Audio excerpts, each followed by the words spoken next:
السلام عليكم. معلش انا صورت متأخر. انا هاي كان بلط زين، وعندي ابغى اركب سوكت هني، بس المشكلة انه ما ابغي استعمل الجراندر، لان الجراندر يطلع غبار اكثر من اللازم فيعفس المكان.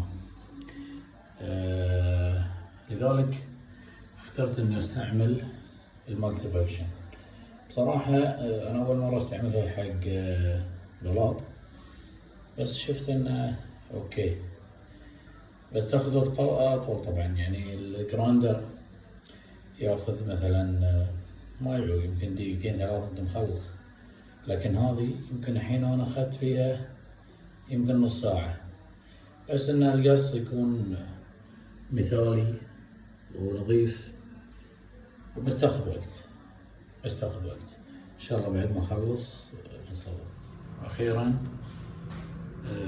وصلنا للمرحلة هذه، بس بصراحة وصلتني ذيك الملتي فانكشن لنص الطريق، بعدين استلمت الوحش هذا اللي كمل الطريق الثاني. صراحة نص الطريق الثاني كملت، بس اوكي. يعني هي ليش؟ لأن ما فيها عمق، ما تدخل أعمق من تقريبا أقل من سنتي أو تقريبا سنتي بالموت يعني في الطوفة، فلذلك أعمق من كذي ما تصلح. فحددت أنا بالمالتي فانكشن واشتغلت بعدين بالجراندر، كملت عليها. عموما اوكي، شوف ان شاء الله بركب الحين ان شاء الله لكم ما شاء الله خير. الحمد لله بعد ما خلصنا. ممتاز. اوكي.